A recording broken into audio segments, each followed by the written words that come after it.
La semana pasada decíamos que estábamos en deuda, que queríamos comunicarnos con alguien de la Asociación de Abogados y Abogadas Ambientalistas a partir de algunos fallos judiciales, algunas denuncias que tuvieron evolución en esta semana. Y bueno, finalmente vamos a ver si hoy es posible, porque intentamos hace un par de semanas atrás, pero la tecnología no nos dejó. Del otro lado de la línea ya está comunicado y lo hace también por plataforma visual para que podamos verlo, Lucas Michelú, que es integrado de la Asociación de Abogados y Abogadas Ambientalistas, a quien mucho le agradezco el tiempo. ¿Cómo va, Lucas? Buenas tardes, bienvenido, gracias por atendernos. Bueno, muchos temas tenemos para charlar con vos, Lucas, a partir de en algunos casos fallos, apelaciones, en otro avance de causas que la Asociación de Abogados y Abogadas Ambientalistas, a veces con otras instituciones, están llevando a cabo. Si te parece, empezamos por lo que pasó en lo que se conoce como la masacre de Punta Tombo. Dale. Contame el hecho primero, para quien no conoce, qué fue lo que sucedió. Bueno, este fue un hecho muy reconocido a nivel nacional e internacional, porque fue muy dramático cómo sucedió. Entre 2021 y entrando en 2022 se llevó adelante una fenomenal antropización en una de las áreas más pristinas que hay en la Patagonia Argentina, que es Punta Clara, Punta Tombo. En esa oportunidad, un empresario ganadero en su propio establecimiento, en su propia finca, utilizó una maquinaria pesada, una máquina retroexcavadora, para abrir distintos caminos, para hacer distintas remociones de suelo, y a su par fue arrasando con centenares de nidos y pichones y huevos que existían en el interior de esos nidos, porque estaban en una época de reproducción, ¿no? Esto sucedió en la pingüinera de Punta Tombo, ¿no? Esto generó una fuerte conmoción, porque de pronto pensemos, ¿no? Pasar una máquina retroexcavadora arriba de nidos en una época donde estas aves migratorias llegan para reproducirse, están realizando esa estrategia de reproducción que es siempre muy complicada, y se llevan adelante remociones de casi 40 centímetros del suelo, de perforación, ¿no? De rasurar el suelo, desmontar la flora nativa. Todo esto absolutamente clandestino, sin ningún tipo de autorización, ¿no? Y colocando, que creo que es también un dato de color, pero que nosotros lo hemos incorporado en la denuncia penal, un alambrado perimetral que había estado alimentado con un boyero eléctrico, impidiendo que la pareja de pingüinos que estaba en ese momento alimentando a sus crías pudiera desplazarse libremente al mar, entrar y salir para poder traer comida, ¿no? Ese fue el hecho que sucedió. Que en realidad Ricardo Larregina es la persona, el productor. Lo que hizo, como bien decías vos, es de manera ilegal querer abrir un camino, y de esa manera destruyó gran parte de los nidos. ¿Digo bien si más de 100 pingüinos fueron los que murieron? Bueno, se logró relevar con los mejores especialistas del mundo, te diría, Ricardo, un total de 175 nidos afectados a través de lo que son las metodologías científicas de censura y de nidos, ¿no? Ahí hay una variante dependiendo de los nidos activos, nidos pasivos, toda una metodología muy técnica, pero eso arroja arriba de los 200 pichones y huevos que fueron literalmente desintegrados por esta maquinaria, ¿no? Acá fue una causa que intervino, digamos, para ponerlo en claro, ¿no? La propia National Geographic nos ofreció información satelital que nos permitió ir viendo día a día cómo se iba abriendo esos caminos y cómo se iban destruyendo estos ecosistemas, ¿no? Por eso es que un caso que ha tenido mucho material probatorio. Los principales especialistas en pingüinos estuvieron testimoniando en este caso. Ustedes, como Asociación de Abogados Ambientalistas, junto a otras instituciones, inician una querella en el 2024 y sale una sentencia del Tribunal Colegiado de Rawson. ¿Qué dice a grandes rasgos la sentencia, Lucas? Bueno, nosotros sí denunciamos, nos constituimos como querellantes y lo que buscábamos, por un lado, era que este caso no quede impune, como tantos otros casos que quedan impunes, pero por otro lado lo que buscábamos, y esto me parece que es importante porque escuchaba que hablaban de ecocidio recién, ¿no? Muy interesante. Nosotros buscábamos que esto, primero, no quede como un crimen entre privados. Esta era la defensa del señor Ricardo Larreyna. Planteó hasta último momento, aún en la Cámara de Apelaciones, que todo lo que había hecho lo había hecho en su propio terreno. En realidad es un terreno que él es administrador judicial, el del padre, que está con un proceso de curatela, pero en definitiva él decía que todo lo que había ahí le pertenecía y que no se configuraba el delito de daño, que el delito de daño exige que se trate de una cosa ajena. Nosotros lo que planteábamos es que la cosa era ajena, que el bien común protegido en este caso era el ambiente, el suelo, la flora, la fauna, los pingüinos como ave migratoria. Ahí se tensó el debate y lo que nosotros logramos demostrar es que se trató de un daño al ambiente. Y acá fue la gran novedad de la sentencia de Punta Tombo. Amén de tener una condena, amén de que no quede impune, se entendió que este caso configuraba un delito de daño ambiental. Y esto pareciera, para que de pronto nos está escuchando, que no es ninguna novedad, pero es realmente una novedad dentro del sistema legal judicial, porque nuestro Código Penal, ese artículo del daño, históricamente no ha sido utilizado porque ha sido negado sistemáticamente por la justicia como un delito que permita atrapar la criminalidad ambiental, en este caso el daño ambiental. Y que la sentencia de primera instancia y la sentencia de Cámara confirmando la condena diga que se trató de un delito contra el ambiente, nos abre un gran capítulo para poder, a partir de este antecedente judicial, poder decir de que el delito de daño incluye también los bienes comunes, ¿no? ¿Eso siente un precedente, Lucas? ¿Puede sentar un precedente como fallo? Totalmente, porque aparte ya ha sido confirmado por la Cámara de Apelaciones de Trelew.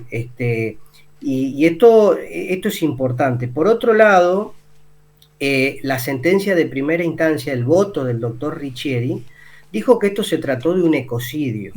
Nosotros llevamos muchas causas judiciales en distintas partes del país, venimos promoviendo junto a muchas organizaciones que se reconozca y que se tipifique el delito de ecocidio, pero no habíamos obtenido nunca una declaración judicial de un juez que nos haga lugar al planteo y diga lo que sucedió en Punta Tombo por las características, la extensión, la intencionalidad, los bienes en juego, etcétera, configura un delito de ecocidio.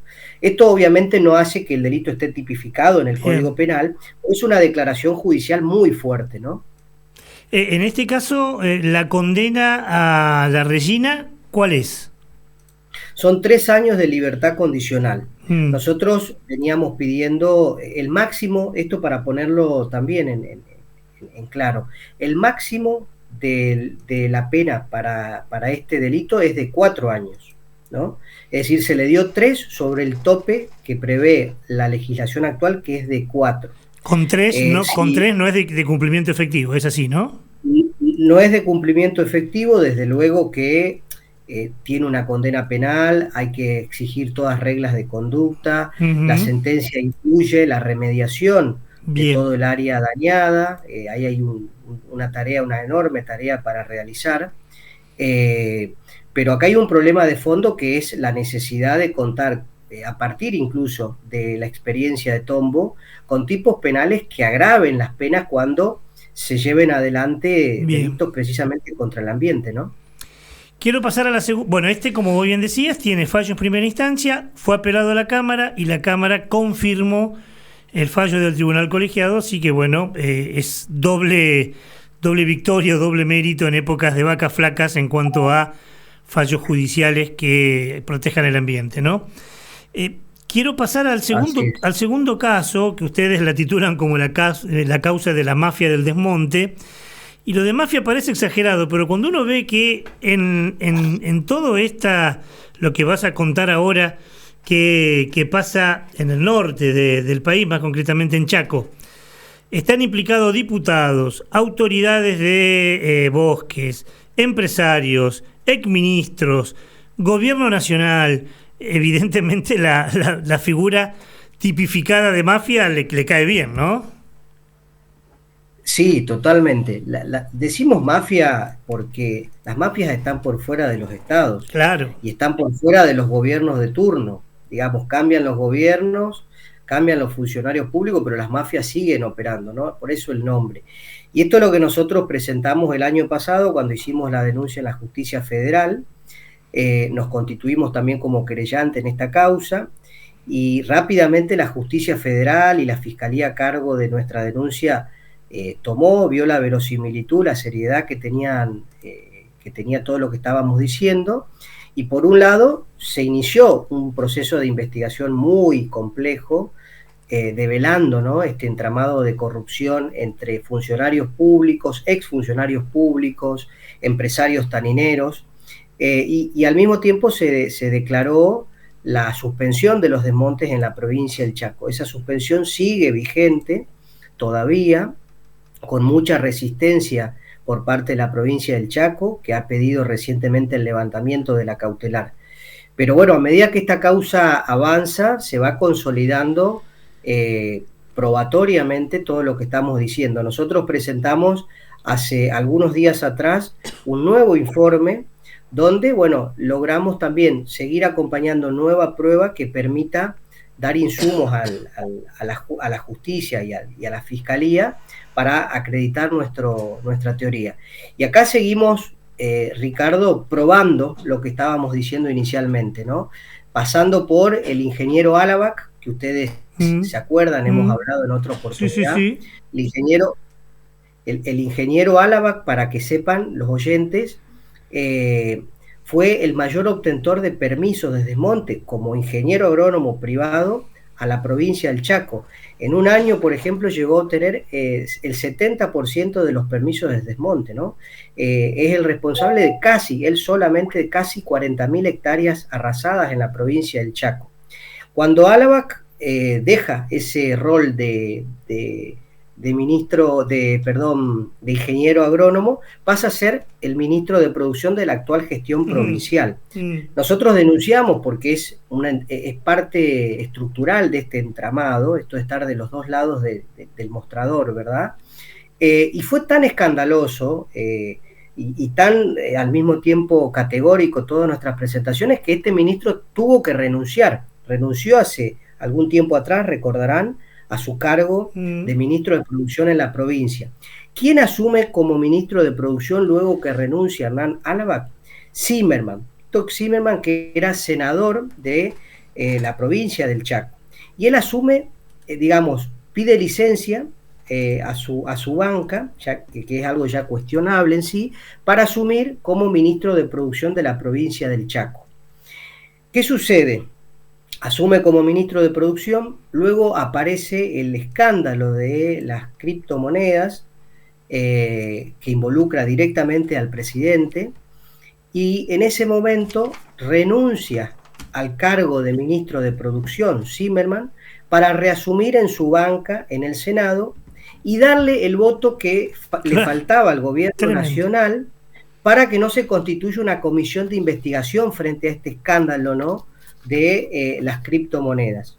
O sea, por el voto de Zimmerman no se inició esta investigación. ¿Qué tiene que ver esto con los desmontes? Se preguntarán. Bueno, la respuesta o la devolución de gentileza a este favor, a este compro, esta compra de votos, digamos, fue que el gobierno nacional le autorizó hace algunos días atrás a la provincia del Chaco el nuevo ordenamiento territorial de bosque. Es decir, le aprueba a la provincia del Chaco, el gobierno nacional, el nuevo OTBN, totalmente ilegal, lleno de contradicciones por todos lados, que es totalmente insostenible, ¿no? Entonces nosotros incorporamos en el informe, denunciamos esto como parte de ese entramado que se sigue perpetuando, ¿no? Devolución de favores, entramados de corrupción. Bueno, es mucho más largo, no me quiero extender mucho, cuenta, ¿no? Pero es tremendo porque en realidad lo que se está demostrando además es que durante todo este tiempo estos funcionarios barra empresarios barra socios de algunas empresas inclusive extranjeras están desmontando inclusive en zonas donde estaba prohibido desmontar, ¿no? Totalmente.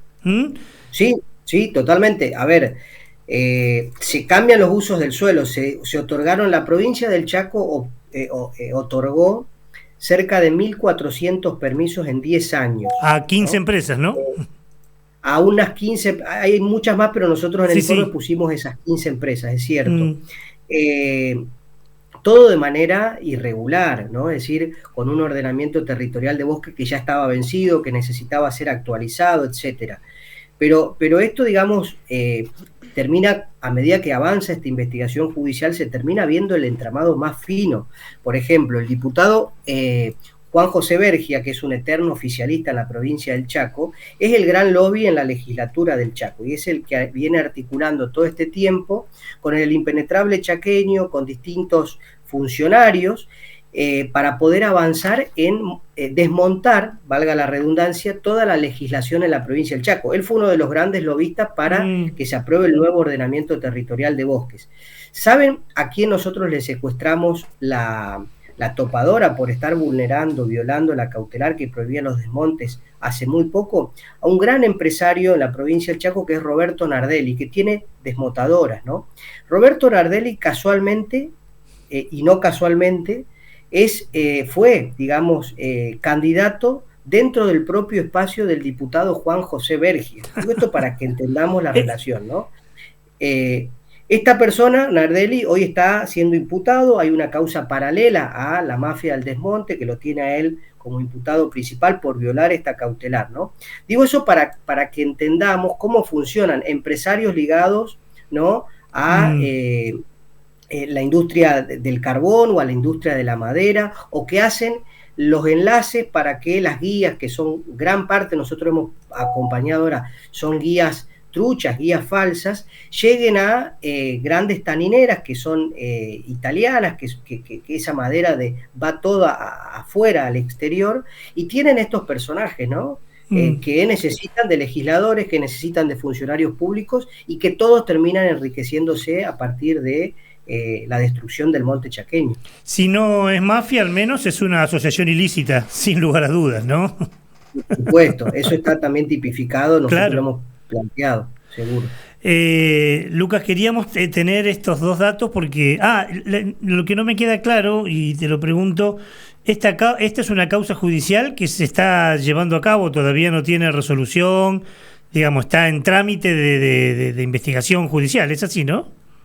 Exacto, está en proceso de investigación. Bien. Y por eso nosotros como querellantes permanentemente estamos solicitando requerimientos, allanamientos, y ahora acompañamos este informe que lo hicimos con un equipo interdisciplinario muy potente para dar precisamente más insumo para que la investigación, los imputados iniciales que nosotros habíamos construido como la mafia del monte, se sigan ampliando con todos estos nuevos personajes, como por ejemplo Roberto Nardelli, ¿no? Me queda muy poquito tiempo, pero no quiero despedirte porque en casi todos los programas, con Pame, con el equipo de producción, estamos planteando un hecho histórico, histórico, que se viene en Santa Fe, que es la reforma de una constitución que nos puede llegar a regir por los próximos 50 o 60 años. Formamos parte, tanto vos, la asociación, nosotros y un montón de colectivos, de este grupo que está planteando aprovechar esta oportunidad para que la Constitución tenga cláusulas de respeto del ambiente o de los derechos de la naturaleza. Así que te dejo estos poquitos minutos que nos quedan para que podamos también profundizar sobre ese tema. Sí, bueno, estamos en ese documento trabajando juntos, Ricardo, más de 10 organizaciones de la provincia de Santa Fe, y desde luego que la provincia, la constitución de la provincia está totalmente desambientalizada. Pero nosotros lo que estamos buscando no es solamente una actualización ambiental de la constitución de la provincia, sino una constitución ecosocial. Es decir, superar el paradigma antropocéntrico de entender solo al ambiente, ¿no?, para el goce y uso de los seres humanos. Y sobre esa base estamos haciendo distintos planteos que fueron resumidos en un documento que lo hemos circulado, ¿no? Buscando que esta reforma que se da cada muchas décadas no sea una reforma simplemente, digamos, que incorpore la problemática ambiental en la Constitución, al estilo como lo hizo incluso, te diría, la Constitución de la Constitución Nacional en el año 94. Pasaron más de 30 años desde esa reforma, y nosotros creemos que hoy hay que darle una perspectiva ecológica, una perspectiva ecosocial, ligar lo social con lo ambiental, lo social con lo ecológico. Y desde ahí abordamos las problemáticas más estructurales de la provincia de Santa Fe, ¿no? La contaminación de nuestras cuencas, la necesidad de un ordenamiento territorial en clave ecológica, la defensa de los humedales, la necesidad de reconocer a la naturaleza como sujeto de derecho, al menos sus ciclos vitales, y la necesidad de regenerarse que tiene. Bueno, por supuesto, todo lo que hace al reconocimiento en materia de biodiversidad, en materia de pueblos indígenas. Así que estamos ante un desafío histórico y comenzando diálogos con los convencionales constituyentes para que esta sea una convención abierta a la sociedad, que permita la participación de las organizaciones, de distintos referentes, que podamos ir y opinar y dar nuestra mirada sobre cómo debería ser las cláusulas ecológicas. Ahí hay grandes discusiones sobre cómo tiene que ser el diseño final del articulado, y bueno, creemos que estamos en la necesidad de que se abra y que los convencionales escuchen, ¿no?, a las organizaciones sociales y ambientales, y podamos construir colaborativamente la mejor cláusula para la provincia de Santa Fe, ¿no? Bueno, ojalá que escuchen y que esta oportunidad histórica nos sirva también para plantear a la naturaleza como sujeto de derecho, empezar a repensar nuestra relación con el entorno y con el ambiente, y que Santa Fe sea inclusive bueno, Entre Ríos tiene algo, pero que Santa Fe sea una constitución muy progresista en este aspecto. Así que cada vez que podemos y hablamos con alguien, tratamos de incluir esto y visibilizarlo. Lucas, gracias por la comunicación. Te mandamos de acá un abrazo muy, pero muy grande. No, gracias a ustedes como siempre. Les dejo un fuerte abrazo. Un abrazo. Lucas es Luca Michelú, integrante de la Asociación de Abogados y Abogadas Ambientalistas.